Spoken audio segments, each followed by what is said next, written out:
I was just absolutely taken aghast. Down here in the South, we we don't curse in front of women, we don't drink liquor in front of the preacher, and we don't make jokes like that in public. We would have taken Mr. Trump to the shed and said, don't say things like that because people will misconstrue it. So that's Darrell Vickers. That's a man who's going to vote for Trump, and he interpreted it the same way a lot of other people did. Now, does Mr. Trump need to listen to what Mr. Vickers had to say, which is be more careful with your words? Look, yeah, I'm not going to say he didn't interpret it that way or not. The point is, most people did not interpret it that way. It was not at all meant to be a threat. But the point again is, you could have covered what he was saying, or you could try and take an aside and take the Clinton narrative and play it out, and you chose to do that instead. I mean, there's plenty of news to cover this week, but I haven't seen covered. You had information coming out about pay for play out of emails of Hillary Clinton's that weren't turned over, by the way, to the Justice Department for her investigation. That's a major news story. That you had the NATO base in Turkey being under attack by terrorists. You had a number of things that weren't appropriate to this campaign, were part of what Trump has been talking about.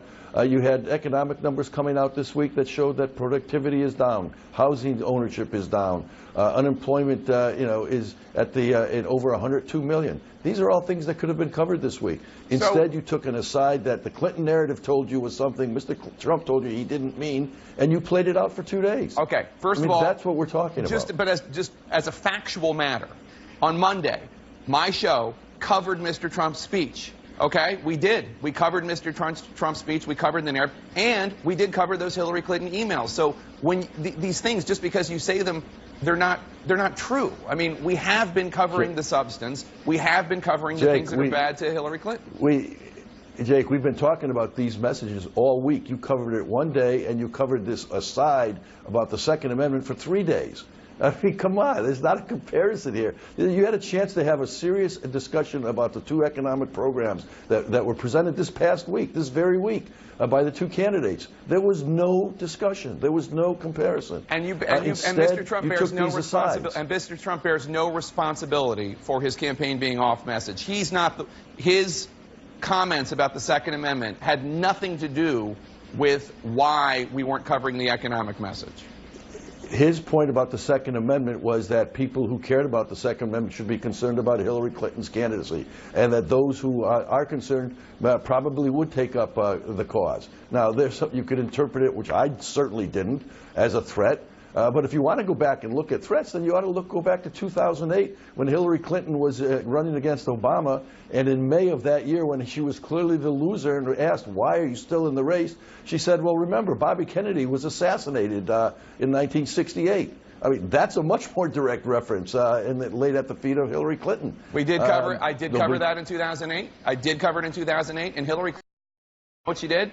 She issued an apology. She said, I'm sorry my comments were meant that way, construed that way. That's not how I meant it. But let's move on. I want to ask you about Governor Mike Pence, Mr. Trump's running mate. He yesterday told an interviewer that he would soon release his tax returns. Hillary Clinton and Tim Kaine have already released their tax returns. That puts him at odds with Mr. Trump. Back in 2012, Trump pushed then-nominee Mitt Romney to release his taxes. Take a listen. You didn't see the tax returns, you'd think there's almost like something wrong. What's wrong? So that's Mr. Trump saying you need to see the tax returns, otherwise you think, what's wrong? You could put this whole tax return issue to rest. Right now, if you release Mr. Trump's 2008 returns, that's a year no longer under audit, according to Mr. Trump's lawyers. You've obviously made the calculation. It's better to take the hit and to let the public see what's in those taxes. But Mr. Trump said in 2012, as he said, what's wrong in these tax returns? What do you not want the public to see? There's nothing that doesn't want public to see. Mr. Trump's position has been clear from the beginning. He's under audit. When the audit is completed, he'll release his returns. By the way, in Mrs. Clinton's returns, you saw a lot of income coming from donors to the Clinton Foundation and people who benefit from her State Department term as well. I haven't seen any stories on that yet. Mr. Trump unveiled his economic plan this week. I want to ask you about that if we can. He proposed across-the-board tax cuts, with the biggest monetary benefit going to the top 1%. Now, you compare that to the rhetoric that Mr. Trump offered back in September. Take a listen. It reduces or eliminates most of the deductions and loopholes available to special interests and to the very rich. In other words, it's going to cost me a fortune.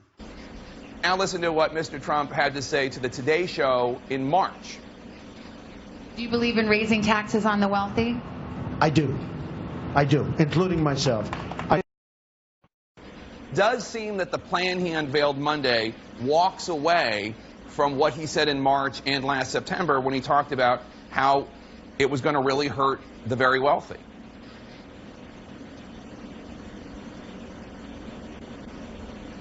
I'm sorry, I couldn't hear the last sentence. My question is, his tax plan, as unveiled Monday, seems to walk away from what he said in September and March when he said the very wealthy would pay much more. Not at all. He lays out three rates, 12, 25, and 35%.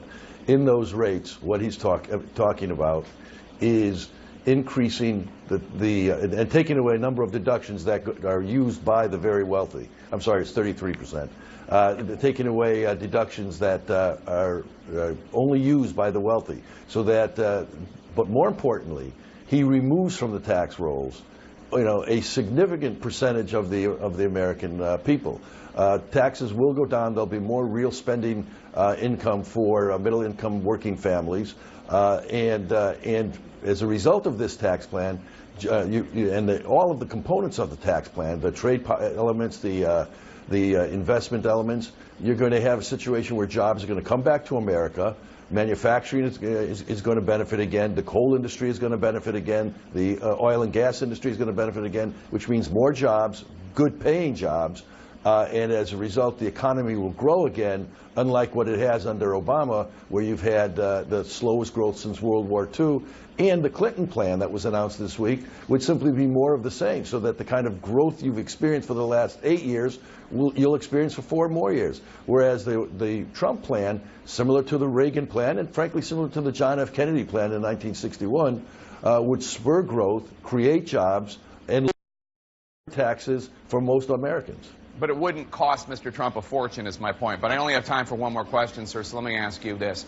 The co-chairman of Donald Trump's New York campaign, Carl Palladino, said this week that Khizr Khan does not deserve to be called a Gold Star parent, even though his son died fighting for the U.S. in Iraq heroically, because, in the words of your New York co-chair, Carl Palladino, Mr. Khan supports this ISIS-type attitude against America. Medal of Honor recipient Dakota Meyer responded to Mr. Palladino saying, the Khans gave the ultimate sacrifice, their only son, to our nation in the war on terror. To attack them and claim that they somehow don't deserve to be called Gold Star parents is a slap in the face to everyone who has ever served in the military. Do you think that by having Mr. Palladino continue to serve as your New York co-chair, you're dishonoring the military? Look, I'll follow up on. I'm not sure what he said. I hear you saying that. I know I am concerned that the father of the Pulse cabaret murderer who killed a number of gays in Florida 2 months ago was sitting in the VIP section of Hillary Clinton's speech last week in Florida. That concerns me. Wondering how he could get into that kind of speech. He's an avowed Islamic radical, and that concerns me. She's totally ignored that fact. All right, you didn't address the question at all, but that's all the time we have. Well, I don't know about the quote. I don't know about the quote. I'd have to check into the situation. Certainly, Mr. Trump has made it very clear that he recognizes the sacrifices of all Gold Star parents, and he empathized for that loss, and he talked about the importance of having a policy that will reduce the risk of terrorist threats in America and around the world. Okay. And this week we'll be talking about that. Mr. Palladino, your New York co-chair is attacking a Gold Star family, so you might want to look into that. Thank you so much. I really appreciate it.